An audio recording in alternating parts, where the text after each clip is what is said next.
Okey, jadi cikgu nak ucapkan tahniah lah kepada awak yang dapat masuk kelas pada hari ini dan kepada Janyang, Kelvin, Cia dengan Tiffany yang dia berjaya hantar homework ni 5.3A.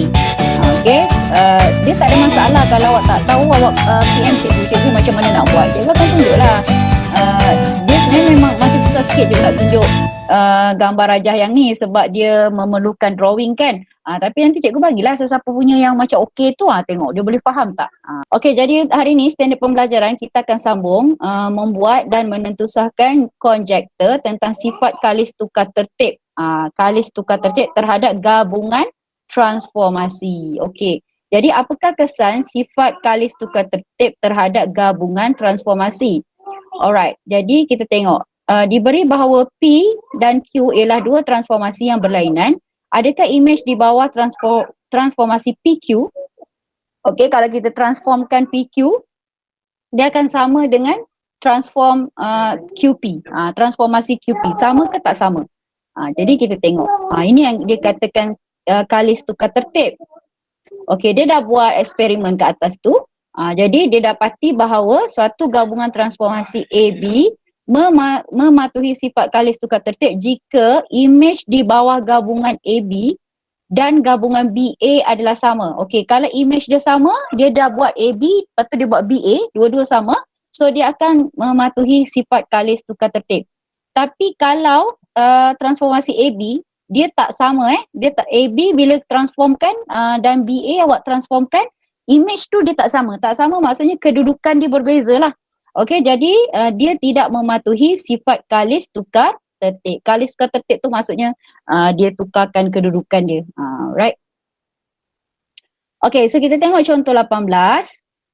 Raja di sebelah menunjukkan satu objek pada carta catis. Diberi bahawa transformasi A adalah translasi 3-1. Okey, ingat 3 tu dia bergerak ke kanan ataupun ke kiri. 3 tu positif dia ke kanan lah. Kalau dia negatif 3 dia akan ke kiri. 1 tu mewakili Y, sama ada dia ke atas ataupun ke bawah. Okey, B pantulan pada paksi Y. Okey, dan C adalah putaran 180 darjah pada asalan. So ingat kalau asalan bermaksud kosong, kosong. Alright. Jadi tentukan sama ada setiap gabungan transformasi yang berikut mematuhi sifat kalis tukar tertib. Okey, dia kata okey gabungan AB. So sekarang ni R ni dia punya objek. Okey, AB. Jadi kalau AB dia akan buat B dahulu. So nak cari imej kan? So dia akan buat ni AB, dia akan buat B dulu. Jadi B kat sini adalah pantulan. Okey, pantulan pada paksi Y. So paksi Y inilah. Okey, dia pantulkan. So dia pantulkan, dia akan dapat R prime dekat sini. Okey, AB. Jadi dia buat pantulan. Okey, dah dapat dekat sini. Kemudian dia selepas buat B, dia buat A pula. A adalah translasi. Ni translasi. 3-1. So 1, 2, 3. So naik 1. Jadi imej dia akan dapat di sini. Imej AB. Kemudian kita buat BA pula. Okey, BA. BA maksudnya dia buat A dulu lah. Jadi bila dia buat A dulu, dia akan gerak dulu ke translasi 3. 1, 2, 3. Lepas tu 1. Jadi dia dapat imej yang pertama dekat sini. Kemudian pantulan pada paksi Y. So dia akan pantulkan, dia akan dapat dekat sini. Jadi imej yang terakhir ni awak tengok, dia tidak berada pada imej yang sama. Satu dekat sini, satu lagi dekat sini. Jadi bila kedudukan imej tu tak sama, bermaksud dia tidak mematuhi sifat kalis tukar tertib. Okey ke tak okey? Okey, yang lain boleh so yang senyap ni jangan tak boleh pula. Okey, good. Alright, so kalau boleh cikgu sambung. Okey, kita tengok pula gabungan transformasi BC. Okey, yang B ni BC Kalau tak jelas dekat dekat komputer ni ataupun dekat telefon awak boleh refer buku teks. Okey, gabungan BC. Jadi yang pertama dia akan buat C dulu. C tadi ni yang cikgu kata dia buat 180 darjah. Okey, dia buat 180 darjah dulu kan. Tukar color. Dia akan buat 180 darjah dulu. Okey, jadi objek dia R, dia buat putaran 180 darjah, okey, pada asalan. So dia akan dapat kat sini. Ni 180 darjah. Okey, lepas tu dia buat B pula. B adalah pantulan. Okey, so dia pantulkan pada paksi Y. Okey. Kemudian itu kalau BC, dia buat BC. Kalau dia buat CB, okey, CB dia buat B dululah. Okey, dia buat C dululah. C dia akan rotate dulu. Sekejap. Tadi cikgu buat apa dulu? Dia BC. BC patutnya dia akan buat C dulu baru B. Okey. So kalau CB dia akan buat B dulu. So dia akan buat B dulu. B adalah pantulan. Okey. Okey, dia buat B dulu. Dia buat pantulan dulu. So dia akan pantul kat sini. Okey. Jadi lepas dia pantulkan, dia buat putaran. So bila dia putaran, dia akan buat dekat sini. Dapat dekat sini. Jadi image untuk transformasi BC dengan transformasi CB adalah sama. Jadi bila sama, dia mematuhi sifat kalis tukar tertib. Boleh ke tak boleh? Okey ke tidak? Dia simple je. Awak faham kalau awak buat dua-dua transformasi tu, gabungan transformasi tu, dia dapat image yang sama, dia mematuhilah. Tu je. Okey? Boleh? Okey, good. Okey, so kita sambung. Alright. So nanti latihkan diri. Okey, nanti cikgu bagi tahu awak buat yang mana Okey. Jadi bagaimanakah memerihalkan gabungan transformasi? Okey, yang ni tolong fokus sebab kalau KBSM dia antara soalan transformasi yang famous. Yang dia selalu keluar dekat dalam soalan. Sebab pelajar tu dia kena explain macam mana transformasi tu berlaku. Okey, jadi untuk yang ni kita akan sambung memerihalkan gabungan transformasi. Jadi kalau objek tu, objek tu dia terbagi dua, sama ada kongruen ataupun bukan kongruen. Okey, kalau image tu kongruen, orientasi bentuk dia sama, jarak di antara setiap titik sepadan adalah sama, dia translasi.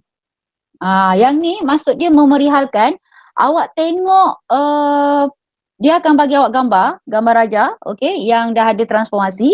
Kemudian dia suruh awak bagi nama kepada transformasi tersebut. Okey. Yang penting jangan salah ejaan. Awak salah ejaan memang kosong. Dia tak ada kat sini, tak ada kompromi Salah eja memang kosong. Kalau masa cikgu ajar bersemuka, kalau kelas belakang tu cikgu suruh eja. Cikgu kata spell, spell translation ataupun translasi dia orang spelling lah. Sebab kita tak nak dia jawab betul tapi sebab ejaan salah dia tak dapat markah. Alright. So kalau orientasi bentuk sama, jarak di antara setiap titik sepadan adalah berbeza, jadi dia adalah putaran. Sekiranya image tu kongruen tetapi orientasi dia bentuk songsang, jadi pantulan. Pantulan bagi cikgu paling senang nak detect lah. Tapi kadang-kadang kita boleh confuse dengan putaran. Dan kalau image tu bukan kongruen, ni pun paling senang lah. Serupa dan saiznya berbeza, so ini pembesaran. Cuma agak kadang-kadang boleh buat keliru untuk dapatkan dia punya faktor skala. Faktor skala dengan titik dia lah kalau pembesaran. Jadi awak kena faham keempat-empat ni, kena tahu bila dia tunjuk gambar apa yang berlaku ataupun gambar tu dia bagi, sudah berlaku transformasi. Yang agak susah sekarang sebab dia gabungan. Dia bergabung, jadi awak kena detect dia buat apa dan dia buat apa. Alright? Jadi ni.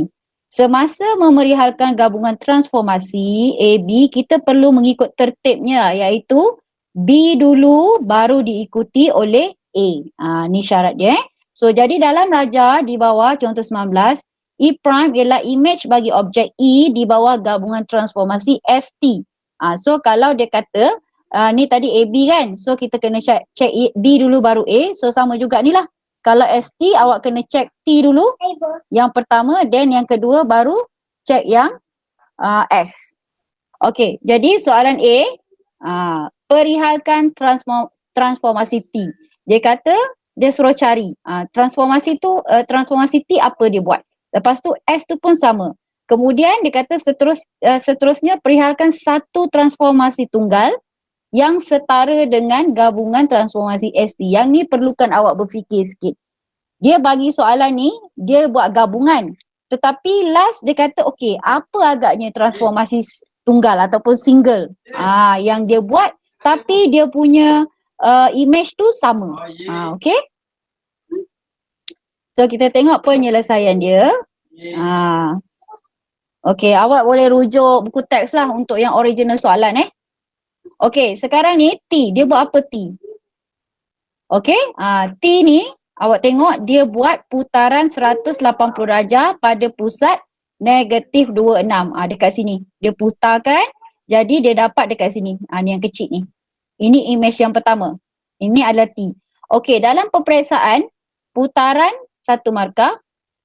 Okey, pusat ni 1 markah. Okey, sebab tu cikgu kata, kena ejaan mesti betul. Ejaan salah, terus tak ada markah Kemudian, transformasi S ialah bila awak nampak satu kecil, satu besar tu confirm pembesaran. Jadi, pembesaran 1 markah.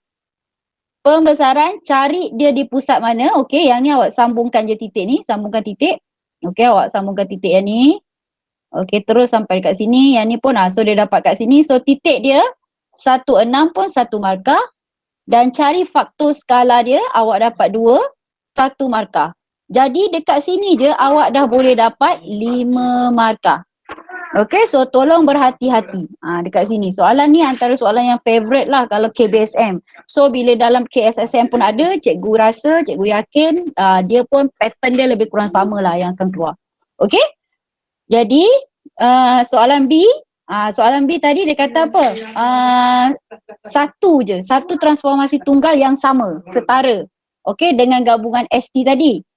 Yang ni kalau nampak satu kecil, satu besar, of course lah dia akan pembesaran. Okey, tetapi pusat dia tak sama. Awak sambung ni titik ni, awak dapat pusat dekat sini. Macam mana dapat pusat sini? Dah sambung titik ni ni pula. Okey, sambung titik ni kan. Jadi awak dapat titik yang bersilang tu, dekat situlah. Jadi, ini 1 markah. Okey, ini titik ni 1 markah. Skala negatif 2 ni 1 markah. Nak cari faktor balik yang sebelum ni kita dah belajar pembesaran.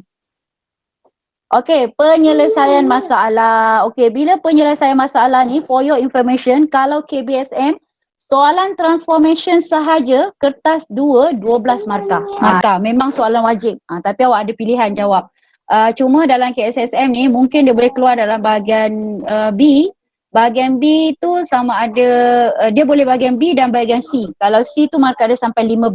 Tapi 15 tu bukanlah satu topik. Dia akan combine beberapa topik. Okey, jadi tolong fokus dekat soalan ini, pattern ni. Okey, jadi kita tengok Raja.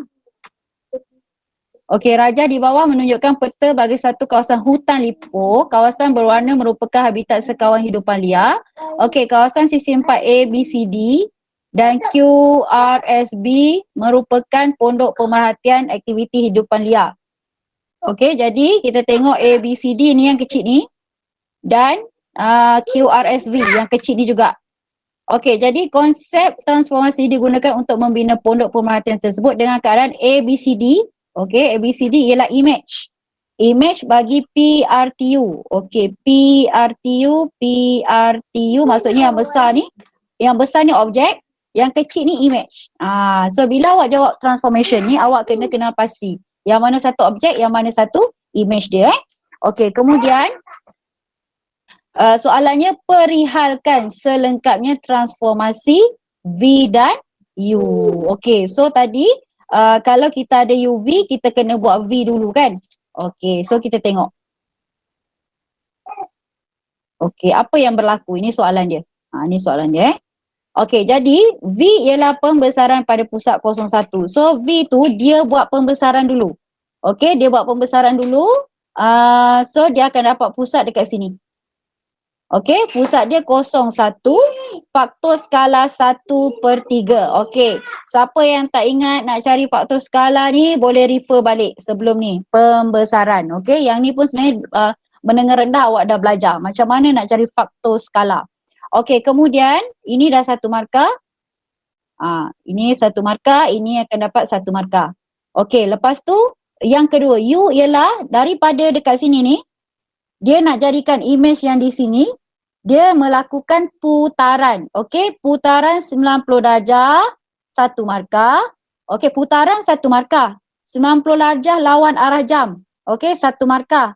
Dan pada pusat 36 ni 1 markah. So dekat sini je, okey, untuk soalan A ni saja awak dah dapat 5 markah. Okey, kemudian soalan B. Okey, soalan B ni yang kita belajar masa pembesaran.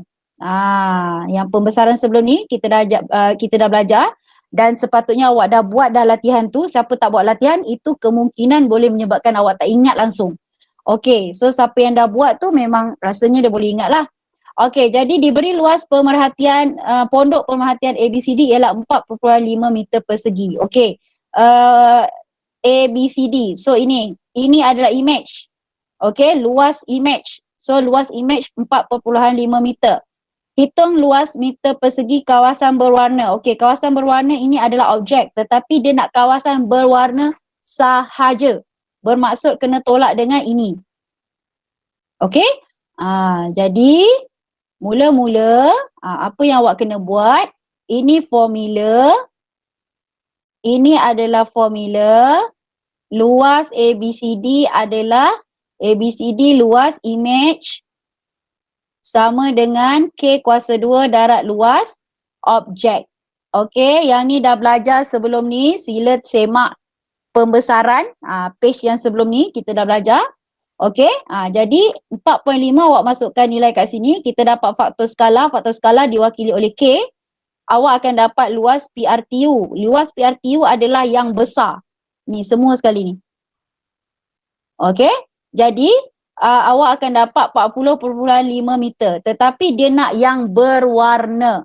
Sebab tu awak kena tolak dengan 4.5. So awak dapat 36 meter persegi. Okey ke tak okey? Okey ke tak okey? Okey, ini dah masuk penyelesaian masalah lah. Markah dia kat situ tadi 5 dah 8 dah. Markahnya dah 8 tau dekat sini. Sebab dekat atas yang A ni 5. Okey, yang A ni 5. Yang kat bawah ni biasa je 3. Kebiasaannya 3. So dekat sini saja dah boleh menyumbang 8 markah. Besar ni 8 markah ni. Okey, ada soalan? Ada soalan tak? Okey ke tidak? Ulang sekali lagi. Okey. Sekejap Okey, cikgu ulang sekejap. Ini alas kan? Okey, ni alas. Alright. So cikgu ulang sekali lagi. Lawan jam 180. Sekejap cikgu tengok. Lawan jam lah. Sebab dia kan daripada PQ ni. Cikgu padam balik.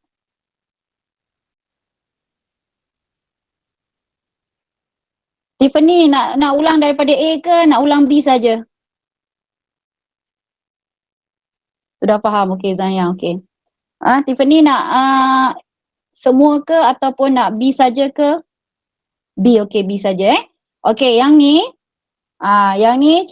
siapa yang dia mungkin lupalah. Kita dah belajar yang pembesaran, tajuk pembesaran, bab yang sama tajuk pembesaran. Sekejap cikgu tengok muka surat berapa.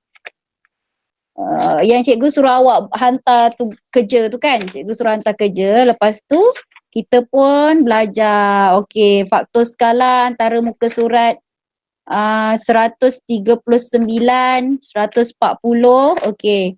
Lepas tu calculation tu sampai ke muka surat 146. Okey, 146. Siapa yang lupa boleh semak nanti 146 Okey, jadi cikgu ulang yang B. Okey, so yang pertama sekali kena tahu formula. Formula luas, okey, ABCD ni adalah luas image. 146, betul tak? Tapi awak jangan risau, dalam kertas peperiksaan dia ada formula tu. Cumanya awak kena tahulah macam mana nak guna. Okay, dia punya formula adalah luas image sama dengan K kuasa 2. K kuasa 2 adalah faktor skala luas objek. Ni formula dia. Okay, so ini formula dia. Jadi ABCD ni, dia dah bagi tahu ini adalah image. Image dia 4.5. Okay, jadi awak masuk dekat sini. Kemudian kita dapat faktor skala 1/3. So kita masuk dekat K kuasa 2 ni. Dan luas PRTU adalah luas image. Maksudnya image ni yang besar. Kita dah tahu yang besar ni image. Okay, tetapi soalan dia nak kawasan yang berwarna. So kawasan berwarna kita ambil yang ni je. Okay, yang ni kena tolak. So, bila kita dah dapat luas PRTU, luas image, luas objek yang besar, 4.5 darab 9 ni yang kita dah selesaikan dekat sini. So, awak akan dapat 40.5 meter. Ini adalah yang besar. Okay, yang objek dia. Tetapi dia nak berwarna, so berwarna objek kena tolak dengan yang kecil. Yang kecil ni macam mana kita nak tahu? Dia kan sama dengan yang ni. Okay, sebab tu dia tolak dengan 4.5. Dapatlah 36 meter persegi. Okay ke tidak? Tiffany. Yang lain okay tak? Okay, boleh tak Tiffany? Okay, so sekejap lagi cikgu akan send soalan latihan yang kena buat. Tolong buat. Cikgu bagi terus tolong buat. Sebab matematik ni dia tak pernah habis kelas tak ada homework. Okay, dan kita pun tak tahu PDPR kita bila berakhir. Alright, okay, so jumpa lagi minggu depan. Okay, bye. Terima kasih yang dapat masuk. Okay, sama-sama. Okay, bye. Okay, jangan sambung tidur, sila buat homework. Okay, sama-sama. Jumpa lagi. Sama-sama.